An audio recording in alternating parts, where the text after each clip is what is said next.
আজকের গল্প হেমেন্দ্র কুমার রায়ের খানিকটা তামার তার।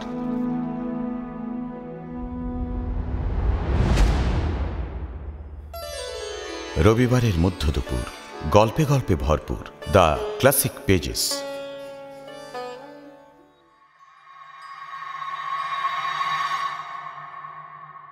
Smoking and alcohol consumption is injurious to health. ধূমপান এবং মদ্যপান স্বাস্থ্যের পক্ষে ক্ষতিকর। হেমেন্দ্র কুমার রায়ের জন্মস্থান কলকাতা। তার পিতার নাম রাধিকা প্রসাদ রায়। জন্ম 1888 খ্রিস্টাব্দের 2রা সেপ্টেম্বর। হেমেন্দ্র কুমার রায় মাত্র 14 বছর বয়সে সাহিত্য চর্চা শুরু করেন। 1903 খ্রিস্টাব্দে বসুধা পত্রিকায় তার প্রথম গল্প আমার কাহিনী প্রকাশিত হয়। 1322 বঙ্গাব্দে সৌরীন্দ্রমোহন মুখোপাধ্যায় এবং মণিলাল গঙ্গোপাধ্যায়ের সম্পাদনায় ভারতী পত্রিকায় যোগদান করেন। সাপ্তাহিক নাচঘর পত্রিকাটি তিনি সম্পাদনা করেছিলেন। এছাড়া মাসিক পত্র, রং মশাল প্রভৃতি কয়েকটি পত্রিকার সম্পাদনার সাথে যুক্ত ছিলেন। ছোটদের জন্য তিনি 80টিরও বেশি বই লিখেছিলেন। এর মধ্যে কবিতা, নাটক, হাসি ও ভূতের গল্প, অ্যাডভেঞ্চার ও গোয়েন্দা কাহিনী, ঐতিহাসিক উপন্যাস সবকিছুই ছিল। তাঁর সৃষ্ট দুঃসাহসী জুটি বিমল কুমার জয়ন্ত ও সহকারী মানিক, পুলিশ ইন্সপেক্টর সুন্দরবাবু, ডিটেকটিভ হেমন্ত বাংলা কিশোর সাহিত্যে বিশেষ উল্লেখযোগ্য চরিত্র। হেমেন্দ্র কুমার রায় রচিত জলের আলপনা, বেনজল, পদ্মকাটা, ঝড়ের যাত্রী, যাঁদের দেখেছি, বাংলা রঙ্গালয় ও শিশির কুমার, ওমর খৈয়ামের রুবায়াত প্রভৃতি। তাঁর সিঁদুর চুপড়ি গল্পটি জার্মান ভাষায় অনুদিত হয়ে একটি সংকলন গ্রন্থে স্থান পায়। বিমল ও কুমারের অভিযান কাহিনী অবলম্বনে তার বিখ্যাত উপন্যাস যকের ধন 2বার চলচ্চিত্রায়িত হয়। তিনি সফল গীতিকারও ছিলেন। শিশির কুমার ভাদুড়ির সীতা নাটকের নৃত্য পরিচালক হিসেবে কাজ করেছেন। তিনি ভালো ছবি আঁকতে পারতেন। বাংলা শিল্প সমালোচনার তিনি অন্যতম পথিকৃৎ। 1963 সালের 18 এপ্রিল তাঁর জীবনাবসান ঘটে। আজকের গল্প হেমেন্দ্র কুমার রায়ের খানিকটা তামার তার।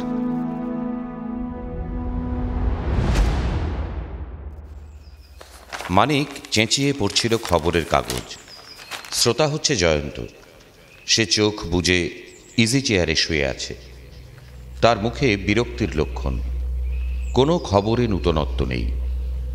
খুনিরা খুন করছে সেই পুরাতন উপায়ে। চোরেরাও চুরি করবার নূতন পথ আবিষ্কার করতে পারছে না। সাধু এবং অসাধু সব মানুষই হচ্ছে একই বাঁধা পথের পথিক। মানিক একটা নূতন খবর পড়ছে। অদ্ভুত এক দৈব দুর্ঘটনা। গত সপ্তাহে শালিখার একটি বাড়িতে অজিত কুমার বসু নামক জনৈক যুবক বজ্রাঘাতে মারা পড়িয়াছিল।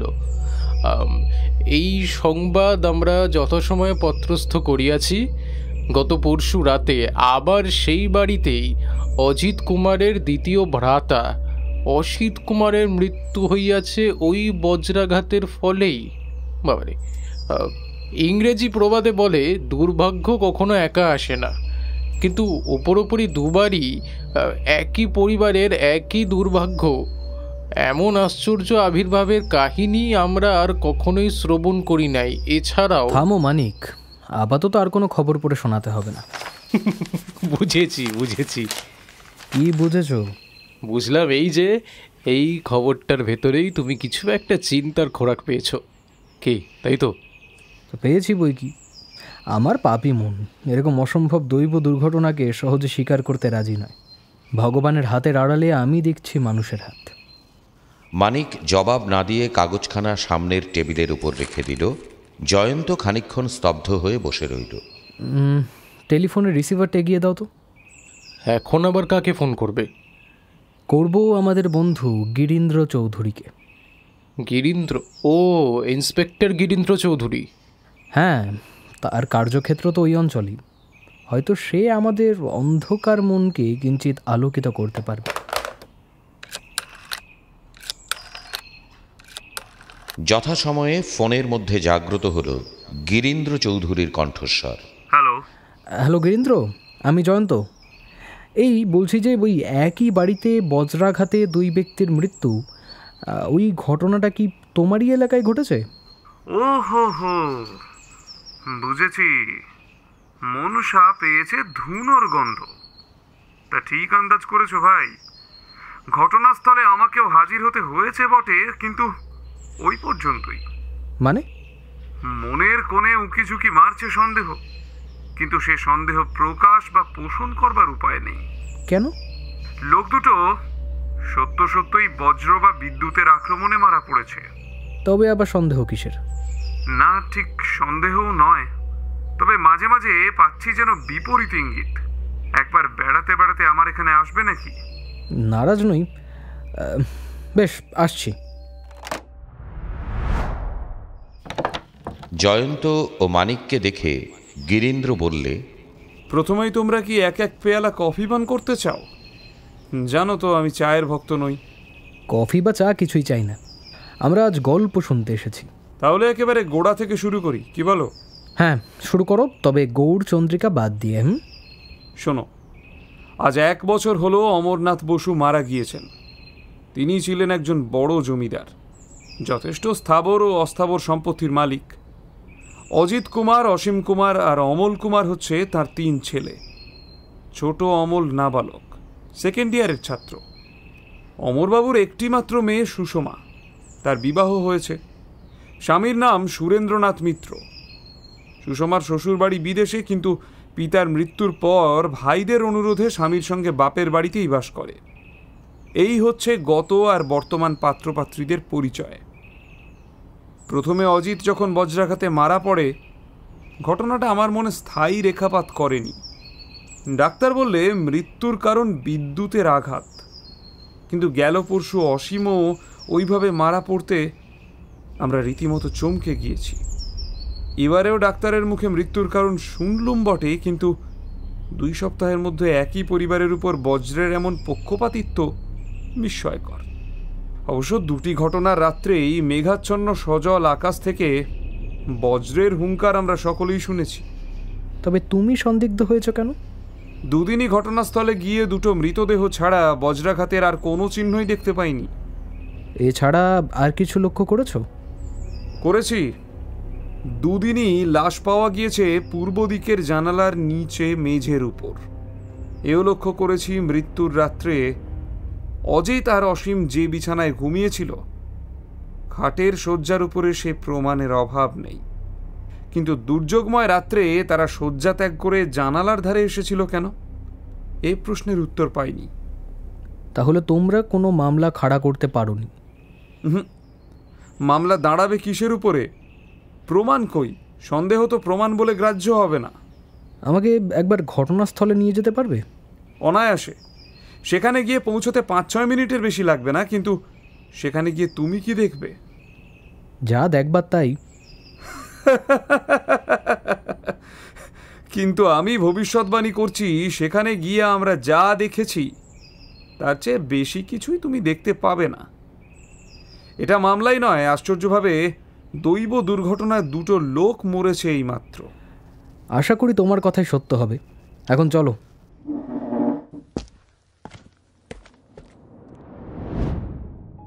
অমরবাবুর বাড়িখানি মাঝারি। তার পূর্ব দিকে ট্রাম লাইনের পাতা রাস্তা, পশ্চিম দিকে খিড়কির পুকুর ও বাগান, এবং দক্ষিণ দিকে প্রতিবেশীদের বাড়ির সারি। গিরীন্দ্রের সঙ্গে জয়ন্ত ও মানিক রাস্তার দিকের দোতলার বারান্দায় এসে দাঁড়ালো। গিরীন্দ্র সব দেখাতে দেখাতে বললে, বারান্দার কোণে এই যে 3খানা ঘর দেখছ, এর প্রথমখানা হচ্ছে অজিতের ঘর, দ্বিতীয়খানা অসীমের আর তৃতীয়খানা অমলের। প্রথম ঘরের এই জানালার তলায় অজিতের, আর দ্বিতীয় ঘরের ওই জানালার তলায় পাওয়া গেছে অসীমের মৃতদেহ। এই 2টো ঘর এখনো খালি পড়ে আছে। জয়ন্ত 2খানা ঘরে ঢুকেই চারিদিকে দৃষ্টিপাত করতে লাগল। প্রত্যেক জানালা, এমনকি দেওয়ালের লোহার গড়ানি পর্যন্ত ভালো করে পরীক্ষা করলে উল্লেখযোগ্য কিছুই পাওয়া গেল না। তারপর তারা তৃতীয় ঘরের একটা জানালার কাছে গিয়ে দাঁড়ালো। বাইরে থেকেই দেখা গেল ঘরের ভিতরে চেয়ারের উপরে বসে রয়েছে দুটি লোক। একজনের বয়স হবে 18-19, আরেকজনের 40-এর কাছাকাছি। জয়ন্তর দিকে ফিরে গিরীন্দ্র চুপি চুপি বললে, অমল আর তার ভগ্নিপতি সুরেনবাবু। তারপর ঘরের দিকে ফিরে চেঁচিয়ে বললে, কি হয়েছে সুরেনবাবু? অমলের মুখের ভাব অমন দ্বারা কেন? বাড়িতে আবার পুলিশ দেখে অমল ভয় পেয়েছে, তাই আমি একে বোঝাবার চেষ্টা করছি। বেশ করেছেন। আমরা বাঘ নই, তেড়ে গিয়ে অমলকে কামড়ে দেব না। আজ একেবারে শেষ তদন্ত করতে এসেছি, আর আসবো না। আর তদন্ত? এ হচ্ছে ভগবানের মার, পুলিশ তদন্তের ধার ধারে না। সেদিক থেকে ফিরে আসতে আসতে জয়ন্ত জিজ্ঞাসা করলে, অমল কি এখন ওই ঘরেই থাকে? হ্যাঁ। একলা? হ্যাঁ। সুরেনবাবুর ঘর কোথায়? বাড়ির পশ্চিম দিকে। বারান্দার রেলিংয়ের উপরে হাত রেখে ট্রামের রাস্তার দিকে তাকিয়ে জয়ন্ত চুপ করে দাঁড়িয়ে রইল। সে যে কি ভাবছে তার মুখ দেখে কিছুই বোঝবার জো নেই। মানিক বললে, কি হে ভায়া, ধ্যান সাগরে একেবারে তলিয়ে গেলে নাকি? আমি তলাবার চেষ্টা করছি না মানিক, আমি ভাসবার চেষ্টা করছি। কি হে, কি আবিষ্কার করলে শুনি? শুনবেন? এই বাড়িতে চোর আসতে পারে সহজেই। তাই নাকি? নিচের ওই গ্যাস পোস্টারটার দিকে তাকিয়ে দেখো, ওটার উপরে উঠলেই এই বারান্দার নাগাল পাওয়া যায়। অভাবিত আবিষ্কার। আর একটা আবিষ্কার করেছি, রাস্তার ওধারকার ওই বাড়িখানার গায়ে ভাড়াপত্র টাঙানো রয়েছে। ওই বাড়িখানা ভাড়া দেওয়া হবে। তাতে তোমারই বা কি আর আমারই বা কি? মনে করছি বাড়িখানা আমরাই ভাড়া নেব। জায়গাটাই আমার বেশ ভালো লাগছে। মানে কিছুই নেই, এ হচ্ছে আমার খেয়াল, আর খেয়াল হচ্ছে অর্থহীন। অতঃপর আমরা প্রস্থান করতে পারি। জয়ন্ত ঠাট্টা করেনি। আজ কদিন হলো সত্যই শালিখার সেই বাড়িখানায় উঠে এসেছে। মানিকের কৌতূহলের সীমা নেই। সে বিলক্ষণ জানে জয়ন্তর খেয়াল হয় না অকারণে। ওই দুই মৃত্যুর ভিতর থেকে সে কোনো সূত্র আবিষ্কার করেছে নিশ্চয়ই, নইলে ঘটনাস্থলের সামনাসামনি থাকবার জন্য তার এতখানি আগ্রহ কেন? জয়ন্তর মনের ভিতর প্রবেশ করবার জন্যে গিরীন্দ্র কম ব্যস্ত হয়ে ওঠেনি। সে রোজই আসে আর একই প্রশ্ন করে, কেন তুমি এ বাড়িখানা ভাড়া নিলে? এখানে থাকলে তোমার কোন উদ্দেশ্য সিদ্ধ হবে? জয়ন্ত বোবা, শুধু মুখ টিপে হাসে আর নস্য নেয়। হপ্তা দুই কেটে গেল। দুপুরবেলায় জয়ন্ত বাইরে বেরিয়েছিল, একটা ছোট ব্যাগ হাতে করে ফিরে এলো সন্ধ্যার সময়। মানিক বললে, এই ব্যাগটি নতুন দেখছি, ভিতরে কি আছে? ব্যাগটা সযত্নে আলমারির ভিতর পুরে রহস্যময় হাসি হেসে জয়ন্ত বললে, যথাসময়ে বুঝতে পারবে। বোঝো। আরে বাবা, এত লুকোচুরি আবার কেন? প্রথম পরিচ্ছেদেই পরিশিষ্টের কথা বলে দিলে উপন্যাস পড়তে কারুর ভালো লাগে না। গোয়েন্দা কাহিনীর আর্ট প্রকাশ পায় লুকোচুরির ভেতর দিয়ে। রাত 11টা বেজে গেল। এই সময়ে নৈশ আহার শেষ করে জয়ন্ত শয্যায় গিয়ে আশ্রয় গ্রহণ করে। কিন্তু আজ সে খেয়ে দিয়ে রাস্তার ধারের জানালার সামনে চেয়ার টেনে নিয়ে গিয়ে বসে পড়ল।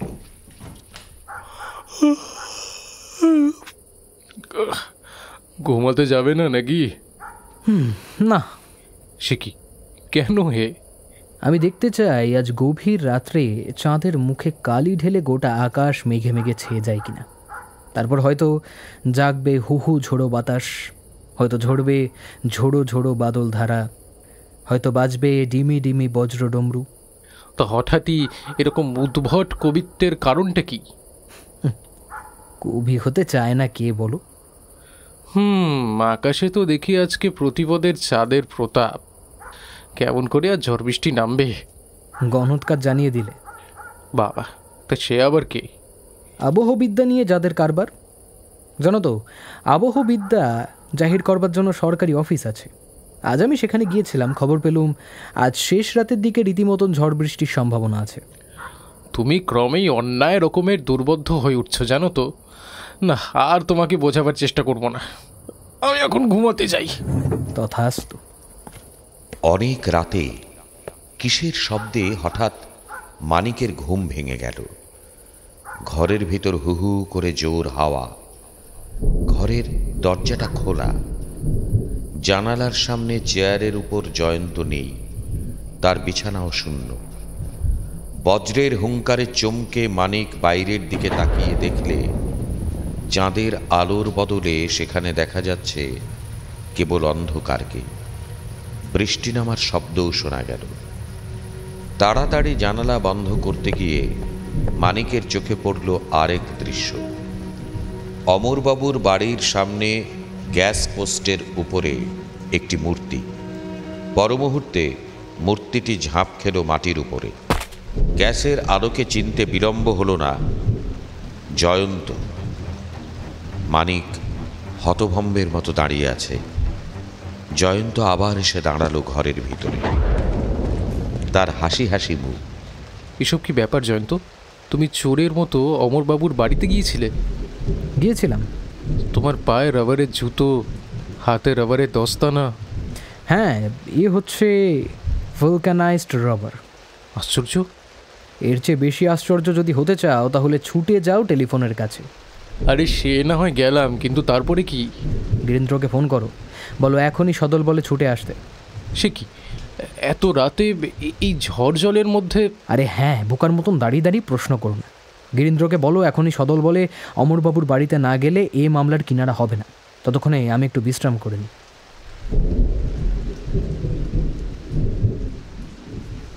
অল্পক্ষণ পরেই একদল পাহারাওয়ালা নিয়ে গিরীন্দ্র এসে হাজির হলেন হন্তদন্তের মতো। সে কোনো প্রশ্ন করার আগেই জয়ন্ত বললে, এখন কোনো কথা নয়, এখনই আমাদের যেতে হবে অমরবাবুর বাড়ির ভিতরে। দারোয়ান দরজা খুলে দিয়ে এই অসময়ে পুলিশ দেখে অবাক হয়ে গেল। জয়ন্ত সকলকে নিয়ে উঠে গেল একেবারে উপরে। রাস্তার ধারের বারান্দায় গিয়ে সে টর্চের আলো ফেললে সেখানে পড়ে আছে একটা নিশ্চেষ্ট মূর্তি। বাবা, আবার বজ্রাঘাতে মৃত্যু নাকি? আরও এগিয়ে দেখো। গিরীন্দ্র কয়েক পা অগ্রসর হয়ে ভালো করে দেখে মহা বিস্ময়ে বলে উঠল, এ কি সুরেনবাবু? এর হাত পা মুখ বাঁধলে কে? আমি। কেন? সুরেন হচ্ছে খুনি। খুনি? সুরেনবাবু আবার কাকে খুন করেছেন? অজিত আর অসীমকে। এমন সময় বারান্দার তৃতীয় ঘরের একটা জানালা খুলে গেল। ভিতর থেকে উঁকি ঝুঁকি মারতে লাগলো অমলের ভীত মুখ। সুরেন আজ আবার বধ করতে চেয়েছিল ওই বেচারা অমলকে। কিন্তু অজিত আর অসীমের মৃত্যু হয়েছে বজ্রাঘাতে। বজ্র তো সুরেনবাবুর হাতে ধরা নয়। অসীম আর অজিত বজ্রাঘাতে মারা যায়নি, তাদের মৃত্যু হয়েছে মানুষের হাতে বন্দি বিদ্যুৎ প্রবাহের দ্বারা। প্রমাণ? ওই জানলার দিকে তাকিয়ে দেখো। জানলার 6টা গারদের গায়ে জড়ানো রয়েছে খানিকটা তামার তার। বিদ্যুৎ প্রবাহ সবচেয়ে বেশি জোরে চলে রূপোর ভিতর দিয়ে, তারপর তামার স্থান, তারপর সোনা, অ্যালুমিনিয়াম প্রভৃতি। বুঝলুম, কিন্তু এই তামার তারের ভিতর দিয়ে বৈদ্যুতিক শক্তি সঞ্চারিত হবে কেমন করে? সামনেই ট্রামের লাইন। মাথার উপরকার যে মোটা তারের সাহায্যে বৈদ্যুতিক ট্র্যাম চলে, জানলার ওই তামার তারের অন্য প্রান্ত এখনও ঝুলছে তার সঙ্গে লঙ্গ হয়ে। মাঝখান থেকে তার কেটে দিয়েছি আমি, নইলে এতক্ষণে আমাদের কেউ জীবিত অবস্থায় দেখতে পেতে না। কি ভয়ানক, কি ভয়ানক! কিন্তু এখনও তোমার মনে কিন্তু আছে। তাহলে আরও একটু পরিষ্কার করে বলছি শোন। সুরেন হচ্ছে একটি প্রথম শ্রেণীর অতি চালাক শয়তান। মাথা খাটিয়ে নরহত্যার বেশ একটি নতুন উপায় আবিষ্কার করেছিল। কাজ করতে এমন একটি রাতে ঝড় বৃষ্টি বজ্র যেদিন তাকে সাহায্য করবে। কি করে সে মনের মতন রাত্রে নির্বাচন করত, এখানে প্রশ্ন উঠতে পারে। আমি মনে করি আমার মতন সেও কোনো সরকারি আবহবিদ্যাবিদের কাছে আনাগোনা করত। এরূপ অবস্থায় মানুষের পক্ষে কি করা স্বাভাবিক, এই নিয়ে সে মনে মনে আলোচনা করেছিল। এই বর্ষাকালেও গ্রীষ্মপ্রধান দেশের মানুষ আমরা শয়নগৃহে জানলার পাশেই শয্যায় আশ্রয় নিই। রাত্রে যদি হঠাৎ বৃষ্টি আসে আমাদের ঘুম ভেঙে যায়। তারপর বৃষ্টির ছাট থেকে আত্মরক্ষার জন্য নিদ্রা জড়িত চোখে তাড়াহুড়ো করে সবার আগে খোলা জানলাগুলো দুমদাম শব্দে বন্ধ করে দিই। আমাদের এই অভ্যাসের উপরই নির্ভর করে সুরেন পাত্র চমৎকার ফাঁদ। খানিকটা তামার তার সে এমনভাবে জানলার গড়াতগুলোর সঙ্গে জড়িয়ে রাখত যে জানলা বন্ধ করতে গেলেই সেই তার স্পর্শ করা ছাড়া উপায় নেই। তামার তারের অপর প্রান্ত সে নিক্ষেপ করত বৈদ্যুতিক শক্তিতে জীবন্ত ট্র্যামের তারের উপরে। জলে জানলার তার আরও জীবন্ত হয়ে উঠত। তখন তাকে ছুঁলেই মৃত্যু অনিবার্য। তারপর যথাসময়ে সুরেন আবার এসে নিজের অপকৃতির গুপ্ত চিহ্নগুলো বিলুপ্ত করে দিত। আমার বিশ্বাস বিপজ্জনক মৃত্যুকে এমনভাবে খেলা করার সময় আমার মতন সুরেনও ব্যবহার করত ভালকানাইজড রবার জুতো ও দস্তানা। ফলে বৈদ্যুতিক শক্তি তাকে আক্রমণ করতে পারত না। সুরেন এটাও হয়তো অনুমান করেছিল একই বাড়িতে একভাবে উপরি 3 জন লোকের মৃত্যু হলে পুলিশের সন্দেহের সীমা থাকবে না। কিন্তু এটাও তো অজানা ছিল না যে আসল রহস্য আবিষ্কার করতে না পারলে যে কোনো সন্দেহেই পঙ্গু হয়ে থাকবে, কারণ সন্দেহ ও প্রমাণ এক কথা নয়। কিন্তু সুরেন অতি চালাক কিনা, তা চক্রান্ত বুঝবার মতন লোকও যে পৃথিবীতে থাকতে পারে এটা সে ধারণায় আনতে পারেনি। এ হচ্ছে অতি চালাকের দুর্বলতা। একই বাড়িতে উপরি 2 ব্যক্তির বজ্রাঘাতে মৃত্যু, অথচ ঘরে বজ্রাঘাতের চিহ্ন নেই এবং মৃত ব্যক্তিকে পাওয়া যায় ঠিক জানলার ধারে। এইসব অস্বাভাবিক ব্যাপার দেখেই আমি পেয়েছিলাম এর মধ্যে হত্যাকারীর হাতে সন্ধান। তারপর বারান্দায় দাঁড়িয়ে জীবন্ত তারের দিকে তাকিয়ে থাকতেই আমার মনে ফুটে উঠল সন্দেহের ভীষণ ইঙ্গিত। তারপর হত্যার উদ্দেশ্য খুঁজে পেতে দেরি হলো না। অমরবাবু 3 পুত্রের অবর্তমানে সম্পত্তির মালিক হবেন তাঁর কন্যা, এবং সুরেন হচ্ছে সেই কন্যার স্বামী। ঘটনাস্থলের উপর পাহারা দেওয়ার জন্যই আমি সামনের বাড়িখানা ভাড়া নিয়েছিলাম। আবহবিদ্যাবিদ বললেন আজ গভীর রাত্রে ঝড় বৃষ্টির সম্ভাবনা। আমিও অতি জাগ্রত হয়ে উঠলুম বারান্দার উপরে চোরের মতন সুরেনের আবির্ভাব দেখে। চুপি চুপি গ্যাস পোস্টের সাহায্যে বারান্দায় উঠে অন্ধকারে লুকিয়ে রইলুম। তারপর সুরেনের মৃত্যু ফাঁদ পাতা যেই শেষ হলো, আমি অমনি বাঘের মতন তার ঘাড়ের উপর লাফিয়ে পড়লুম। আমি চেয়েছিলাম তাকে হাতে নাতে ধরে ফেলতে। সে টু শব্দটি করবার আগেই আমি তাকে বন্দি করে ফেললাম এবং তখনই কেটে দিলুম বৈদ্যুতিক শক্তির জীবন্ত মৃত্যু ফাঁদের তার। বিস্ময়ে হতবাক হয়ে মানিক আর গিরীন্দ্র চেয়ে রইল জয়ন্তর মুখের দিকে।